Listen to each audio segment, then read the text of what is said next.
Okay, good evening, everybody. Welcome to tonight's meeting of the executive. Item 1 is attendances. So just to advise that I have received apologies from Councillor Wright and Councillor Bohr. Just to say, I'm sure on behalf of the executive, we send our condolences to Councillor Wright after a family bereavement. I also understand that Councillor Bohr has had a nasty accident this morning. She is okay, but she may be out of commission for a little while, having tripped over a cat. So if we could just note those apologies, please. Item 2 is questions from members of the public.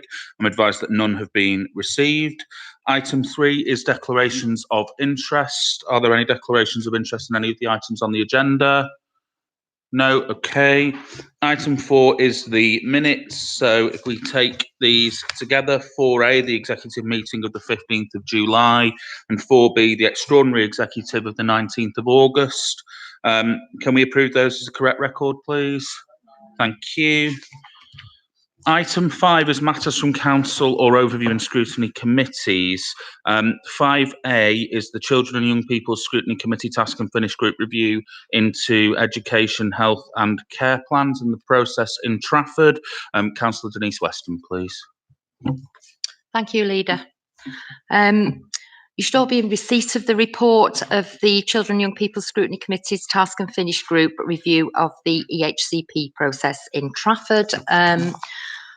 Some of the major concerns we had regarding the quality and timeliness of EHCPs, communication between the council and parents, difficulties in obtaining support for high-performing SEND children, and lack of engagement by the council with school staff working in an SEND environment. There were also concerns about staff training and development, in particular legal training, to ensure that all staff working in the authority are cognizant of their legal obligations in relation to SEND provision. Also, that in the interest of openness and transparency, formal minutes are taken at panel meetings, and that parents are involved and kept informed at every stage of the process, so that the voice of the parents and, most importantly, the voice of the child is of paramount importance in all decisions taken. You will see at the back of the report a list of recommendations from the task and finish group for consideration by the executive.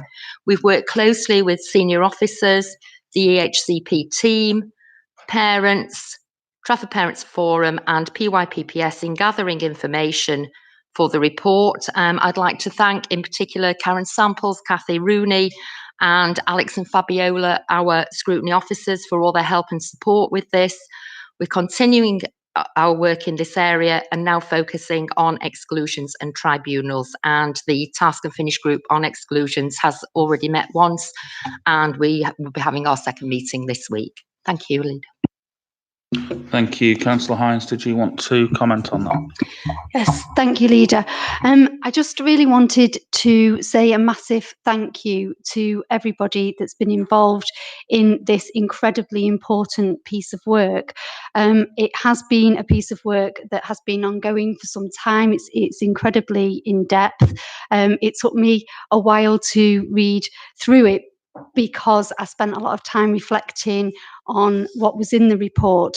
It's not appropriate for me to say too much in this meeting because we need some time to obviously reflect, and we will come back and respond to the report. So thank you very much to everybody involved. Thank you, Councillor Hines. And item 5B is the scrutiny report on climate emergency. Councillor Acton, please.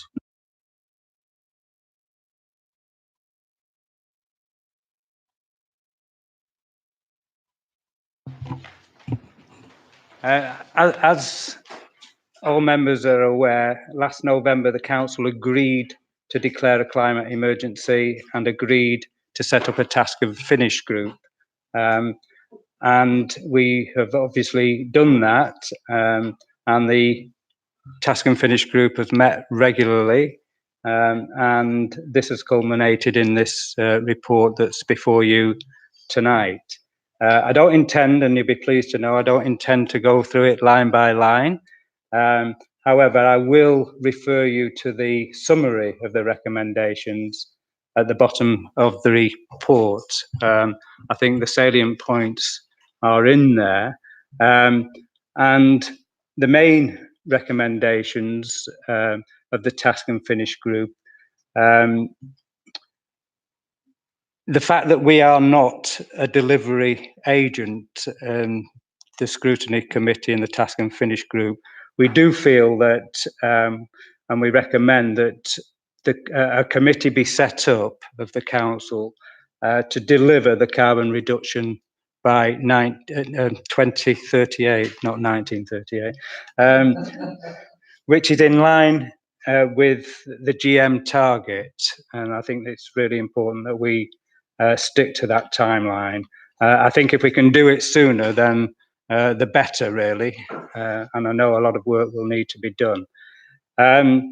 And that committee should consist of executive member or members, as well as council officers and public health and licensing, procurement, planning, AMI, highways, building control, which is actually not on that list, but it should be, because obviously building control does shape all the buildings, future buildings and existing buildings within within Trafford. So I think it's important that that is included, but also, you know, as and when that committee wishes to meet other agents or other organisations, then that should obviously be done. We believe that the committee should be led and by an executive member dedicated really to climate change. It is an emergency. We've called it an emergency, and therefore we think that there should be an executive member who is dedicated to that particular role. And I think also we need a dedicated officer role reporting directly to the corporate director of place. And I understand there are some measures going on at this moment in time to maybe do that, but obviously you'll respond to that in your response to this report. Then that committee should really oversee and drive the whole agenda forward within the council. As I said earlier on, that the Task and Finish group cannot do that. We don't have the resources, we don't have the officer support to enable that to happen. So it has to be a council committee that can do that. The Task and Finish group recommend also an additional scrutiny committee be established, so that that committee could actually scrutinise and monitor the progress towards reaching the targets that will be set. And clearly that committee that will be set up will set those targets. And but I think there needs to be an extra, and I think the Task and Finish group felt very strongly that there is a need for an extra scrutiny process to enable that scrutiny to go on throughout the work that committee does towards reaching the targets that will be set. We also believe strongly that climate change should be one of the priorities of the council. I think there are 7 listed so far, and we think that there should be a further one. It should be a top priority as far as the committee, the Task and Finish group were concerned. And we feel that if we are really honest with ourselves and we're really supportive, as we are, because we have declared it within council that this is an emergency, then we need to have some kind of priority set in terms of the corporate plan. In delivering this, we feel that the new committee should set up a comprehensive communication and engagement strategy to enable us to work with our communities and individuals across Trafford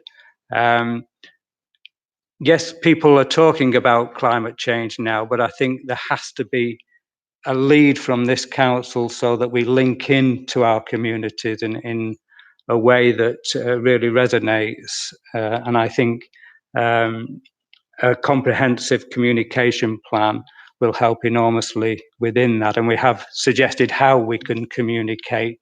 Obviously, there's a list there within that strategy that you may wish to draw upon if you so wish. You will see that within one of the appendix that there's an executive, there's a 33 actions for local councils which has been set out by Friends of the Earth, and we all sort of recognised when we read through those 33 actions that was a really good starting point in terms of how we might be able to deliver major change within the council.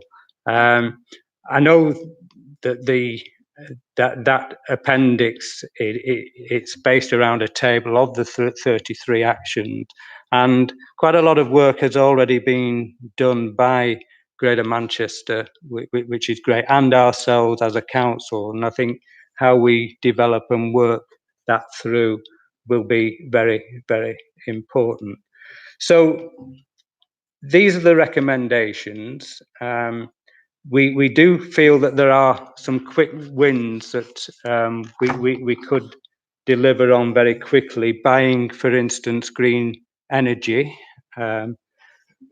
adjust the council value weighting in procurement, increase number of electric vehicle points in Trafford, and stop promoting measures that increase greenhouse gases. So there are a number which we feel that could be quick wins for us. So I think the task and finish group members did an excellent job, and I want to put on record my thanks to the members who have stuck at it, and I think we've produced something that hopefully the council can work on and deliver in the long term.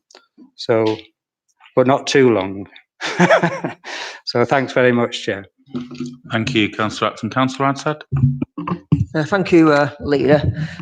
Obviously, I'd like to thank the committee again for the work that's done. It's obviously a tremendous piece of work, and obviously it's something that we'd all welcome, the work that's gone in that.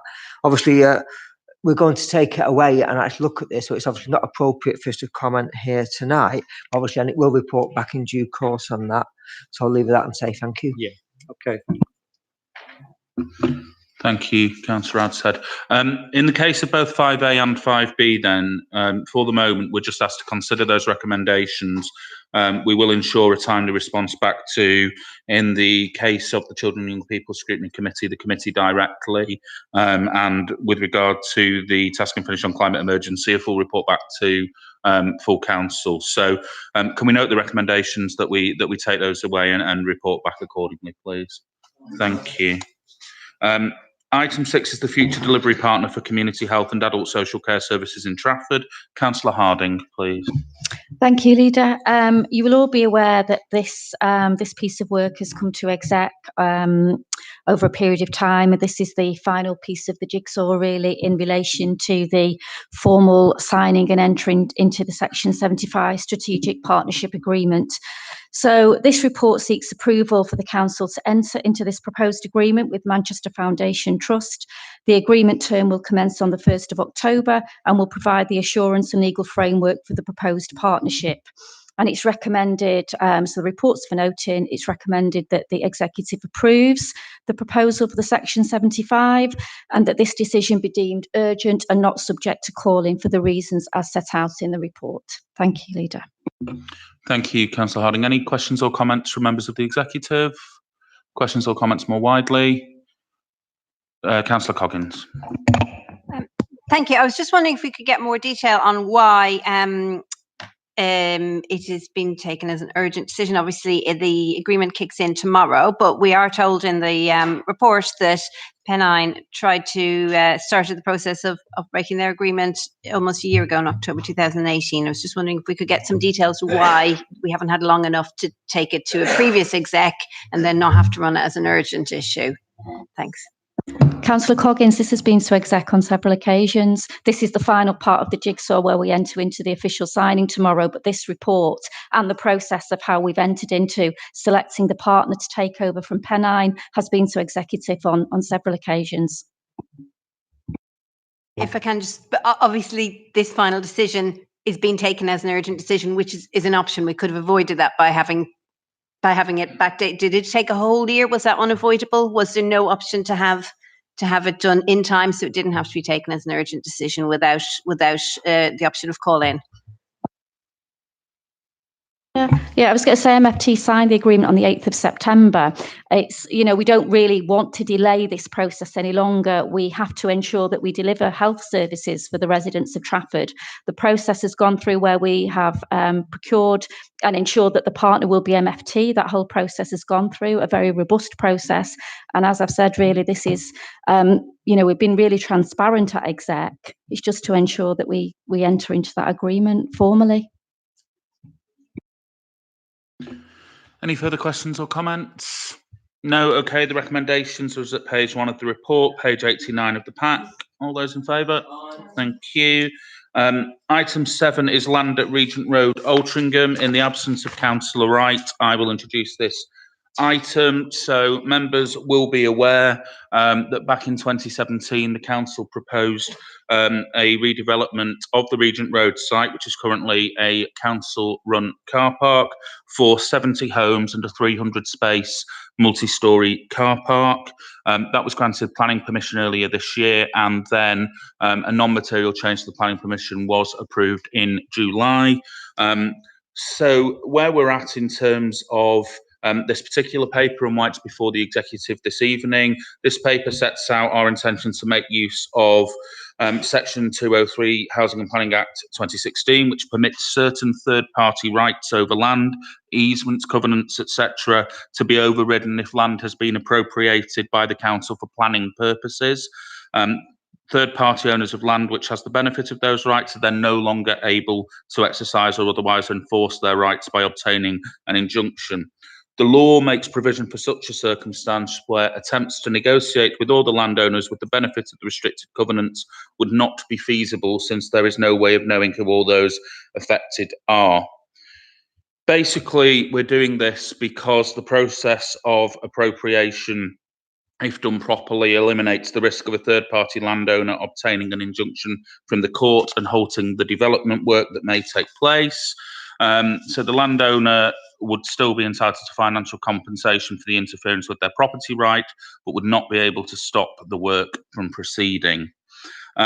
So in terms of how we've gone about this, the principles that we've adhered to, which are set out in the report, in effect, the council must consider whether other less onerous methods could be used to achieve the objective.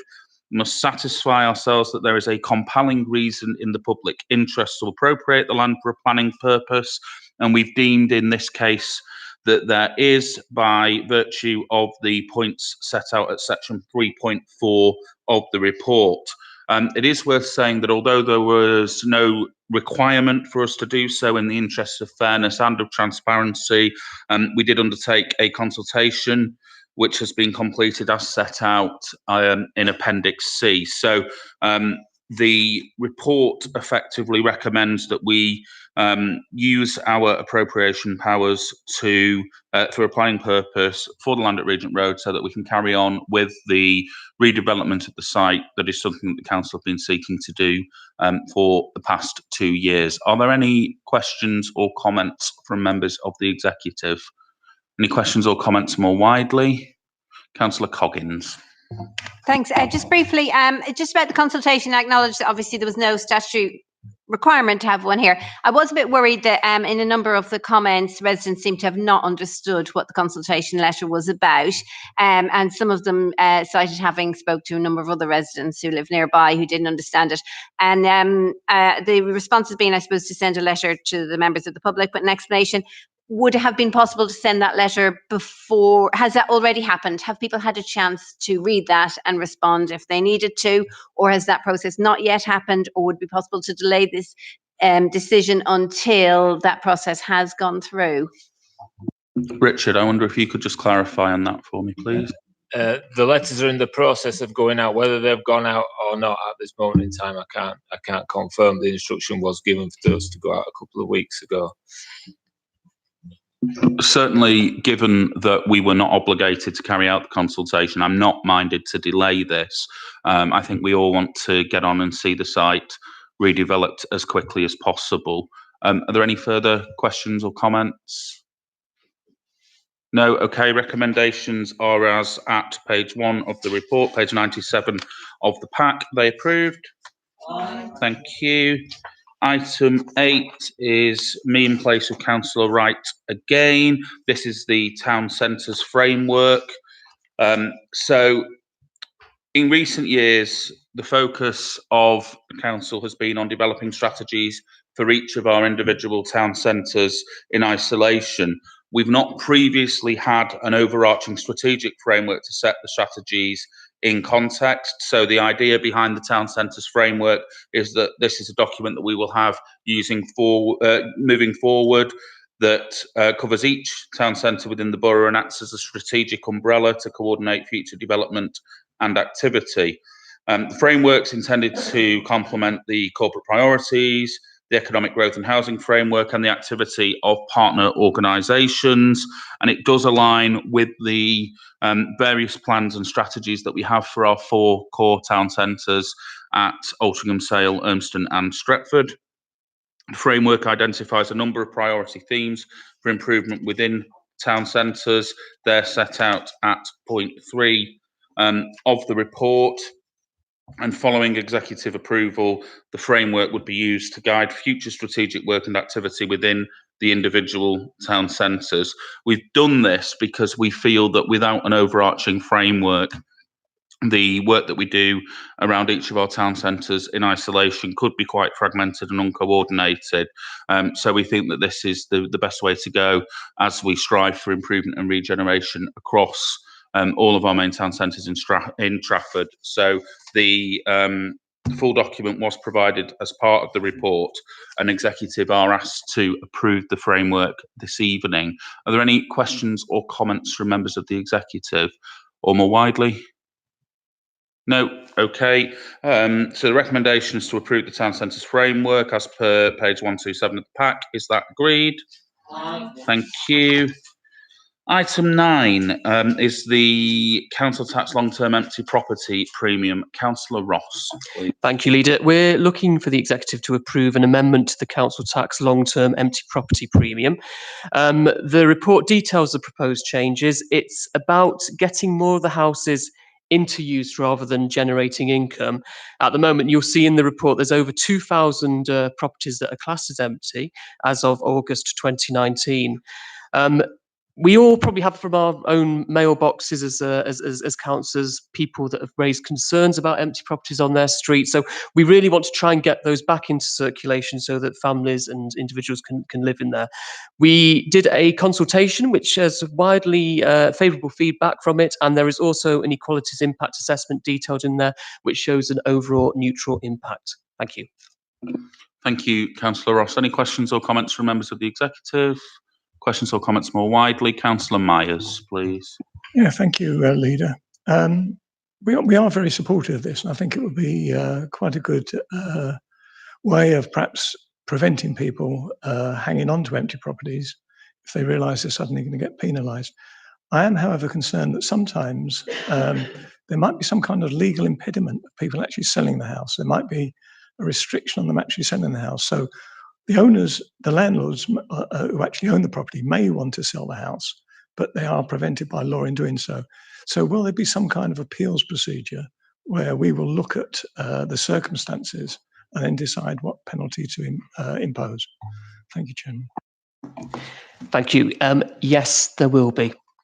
And I take on your point. It is an important point, and there will be certain individuals that could be affected by this. But yeah, there will be an appeals process. Any further questions or comments? No? Okay, so the recommendation is at page 155 of the pack. Is that agreed? Thank you. Item 10, Council Tax Support Scheme for 2020-2021. Councillor Ross again, please. We are recommending to full council, the next one, that we adopt the existing scheme with 2 minor amendments, which are detailed in the report. And that's what I'll say on this one. Thank you, Councillor Ross. Any questions or comments from members of the executive? Or more widely, Councillor Myers, please. Yes, again, we're very supportive of this. I think we already have a very generous scheme. It's right that it's extended in line with circumstances. Thank you. Any further questions or comments? No? Okay, so recommendations as per page 1 of the report, page 177 of the pack, which were recommendations that go to full council. Are those agreed? Thank you. Item 11 is the constitutional review, recruitment and employment procedures. I understand that Jane Lefevre will introduce the item, and then Councillor Freeman will say a word as well following that. Jane Lefevre, please. Thank you, Leader. This is coming to the executive as part of the constitutional review process, which requires that any significant amendments have to go through Standards Committee and through the executive before going on to council. As it says in this report, this was put in train following the council meeting on the 25th of July last year, and in recognition that there were some procedural aspects of the Constitution which could have been clarified and which would have benefited from a general update. So at that time, we instituted an independent review, which was carried out by Evershed Sutherland, who have particular expertise in respect of employment and public law matters. They proposed the amendments which are incorporated in the report in order to ensure that it incorporated all sort of current legislative updates and also to incorporate the latest standards adopted by JNC's conditions of service. Paragraph 2.1 of the report sets out the scope of the review, and paragraph 2.2 gives the assurance from Evershed Sutherland that the Constitution and Officer Procedure rules, as they were prior to amendment, did correctly reflect both relevant legislation and set out sound HR recruitment and appointment procedures, but did acknowledge that there would be benefits to the review, which is what we've now put into place. So Section 3 sets out those amendments. They're sort of fairly clearly detailed there. And I think rather than going through them in any detail, I think just take questions if there are any. And finally, just to say that this has been considered, in addition to having been considered by Standards Committee on the 26th of September, it was also considered by the Employment Committee on the 10th of September, as we felt it was important that they had the opportunity to comment on this as well if they saw fit. Thank you. Thank you, Jane. Councillor Freeman, did you want to comment? Yes, thank you, Leader. I welcome the review that's been undertaken and the recommendations, and trust the improved clarity and consistency of terminology and the referencing prevent going forward a repeat of the rather unseemly scenes and accusations that flew about when we assumed control of this council back in May, June of 2018 and made the necessary adjustments to the corporate team that we did. Thank you, Leader. Thank you, Councillor Freeman. Any questions or comments from members of the executive?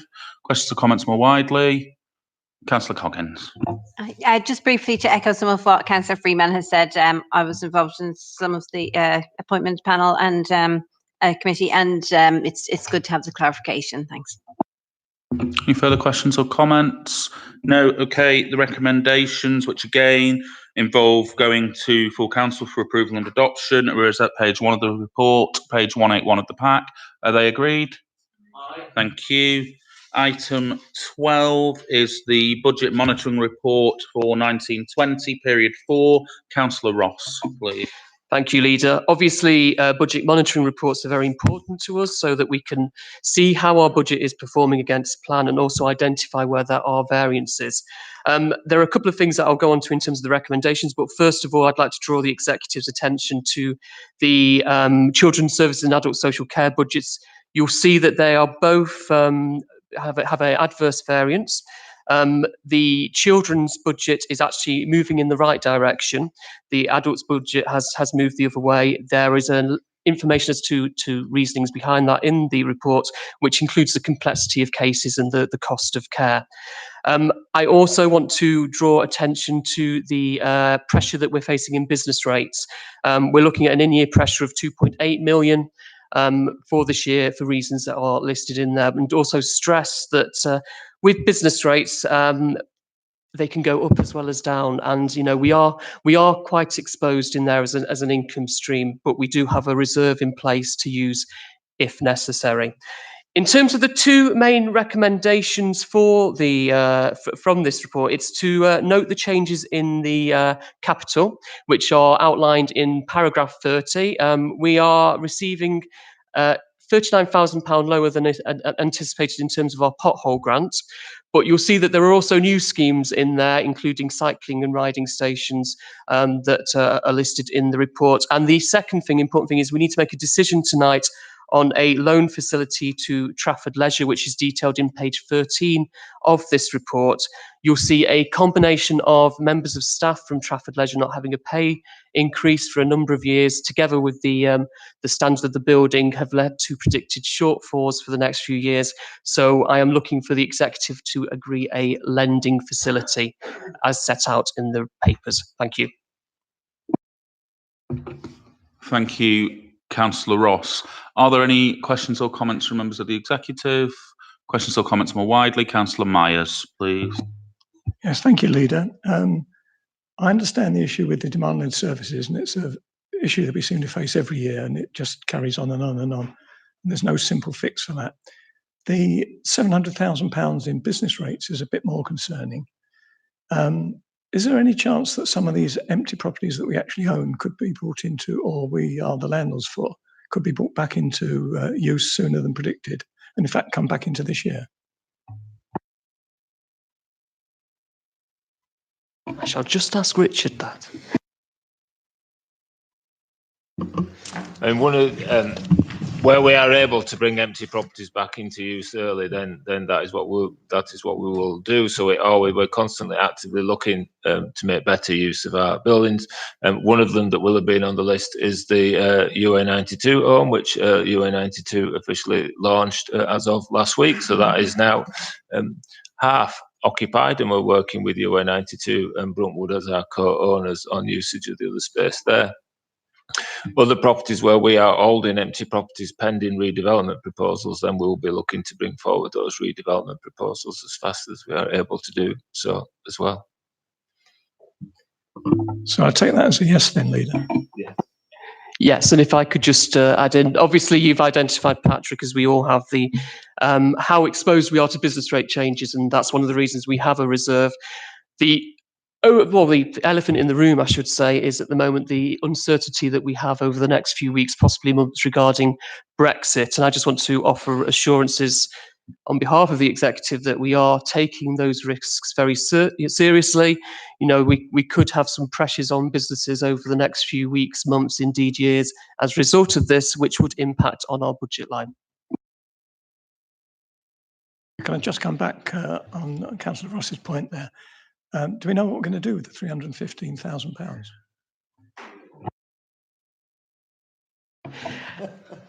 At the moment, we're awaiting further guidance from the government as to what exactly is happening out there beyond getting ready for Brexit.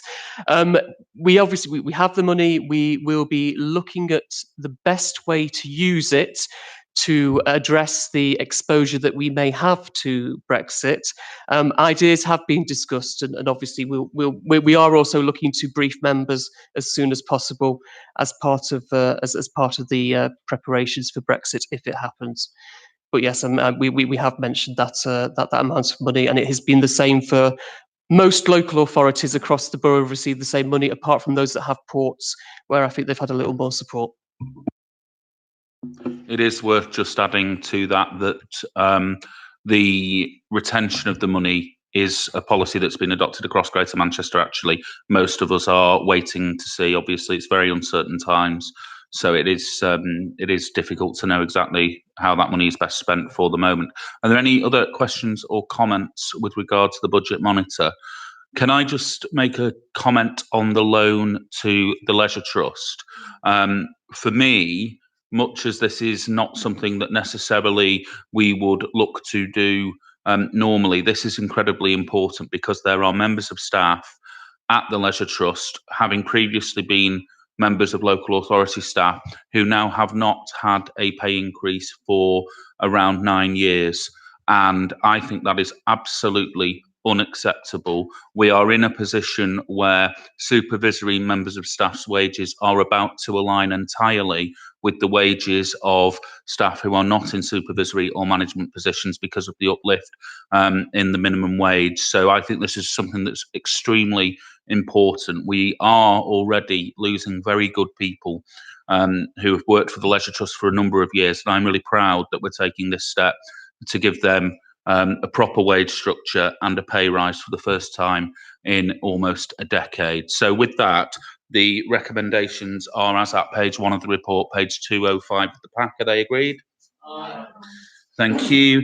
Item 13 is the Corporate Plan 1920 Quarter 1 report. Councillor Freeman, please. Thanks, Leader. I'm pleased to bring this report to Executive, which provides a summary of the performance against this Council's corporate plan for 1920 for quarter 1 of this year. We will all be aware that the corporate plan, which has been developed to replace Vision 2031, identifies the key priorities we're all working to. Section 2.2 of the report sets out the key performance indicators for each of the priorities identified in the corporate plan and the quarter 1 outturn.